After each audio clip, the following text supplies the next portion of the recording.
राम से भाइयों को मैं आपका भाई पवन प्रजापति हसनपुर मसूरी से। अच्छा, कुछ दिनों से मैं वीडियो नहीं बना पा रहा था, तबीयत ख़राब की वजह से और घर में शादी की इस वजह से। ठीक है। अच्छा, बातें तो बहुत सारी हैं। ठीक है। अच्छा, मैं आपको एक चीज़ बताना चाह रहा था। जैसे मैंने कुछ वीडियो डाली थी और एक केस हुआ था बलिया में। एक अभिषेक प्रजापति नाम का जो बच्चा था 10 साल का, उसको मार दिया गया था और उसमें कुछ आरोपी भी पकड़े गए थे।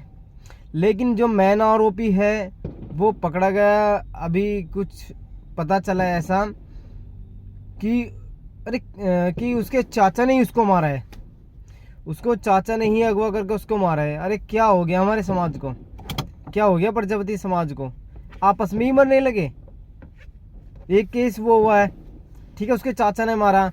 एक केस ये यहाँ पर हुआ है, ये एक महादो गांव है सरधना के पास में, सरूरपुर के आसपास। ठीक है, वहाँ पर माँ और बेटी दोनों को बहुत बुरी तरह मारा है। और मारा किसने है? लड़की को इतना मारा है, अधमरी कर दिया उसको, कुछ उसके मतलब उसकी लाइफ बिल्कुल ख़राब कर दिया, उसका शरीर इतना बुरी तरह तोड़ रखा है, बहुत ज़्यादा। और किसने मारा है? वो भी प्रजापति थे। मतलब आपस में ही मर रहे हैं। अरे शर्म करो, बिल्कुल हद कर दी। उसके चाचा के लड़कों ने बता मारा है उसको। ठीक है। अरे कहाँ डूब मरो तुम, किसको इकट्ठा करें हम बात करते हैं दूसरे से लड़ने की, तुम आपस में मर रहे हो। किस समाज को इकट्ठा करे? पता, हमें कोई पीछे नहीं करता, हम खुद पीछे होते हैं। हम खुद पीछे होते हैं अपनी गलतियों से। जब हमारे पर कोई हैवी होता तब वहाँ हमारे लट नहीं चलते, तब हमारी वहाँ जुबान नहीं चलती। अब हम आपस में मरे जा रहे हैं। अरे क्या हो गया हमारे समाज को, क्या हो रहा है, क्या मिल रहा है आपस में मरने से मारने से? जहाँ तुम्हें बोलना चाहिए वहाँ तुम चुप बैठ जाते हो अपने घर में दुबक के। ठीक है, वहाँ तुम डरते हो और तुम आपस में तुम मारने को शेर हो जाते हो। उस 10 साल के बच्चे को उसके चाचा ने मार दिया, बताओ। यहाँ इसमें ये हमारे रिलेशन में ही है जो लड़की को पीटा है बहुत बुरी तरह से। ठीक है, पुलिस कार्रवाई में लगी हुई है।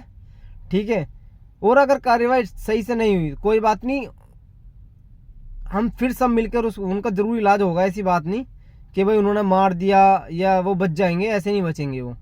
ठीक है, लेकिन मैं तो ये कहना चाह रहा हूँ क्या हो रहा है हमारे समाज को। अरे हम सब एक होने की बात करते, तुम आपस में ही मारे जा रहे हो। किससे लड़े, किसके लिए आवाज उठाए? जब तुम आपस में एक नहीं हो तो कैसे होगा? ऐसे तो प्रजापति समाज गंदा होगा। हमारे पर लोग हंसेंगे कि तुम एक होने की बात करते हो, तुम खुद ही मर रहे हो आपस में, तुम एक क्या होंगे? भाई मैं इसीलिए कह रहा हूँ, अपने ऐसा नहीं कि आपस में मरे गिरो। ठीक है, तुम एकता बनाओ, लेकिन इस तरह से नहीं कि तुम आपस में मरे गिरो, डंडे बजाओ, ये करो, मार दो, इतनी बुरी हिंसा। तो मैं तो यही कह रहा हूँ भाइयों, अपने समाज को गंदा मत करो बिल्कुल भी। ठीक है, अगर एक ना हो सके तो एक दूसरे के ऊपर हैवी भी मत हो आपस में। राम वंशी भाइयों को।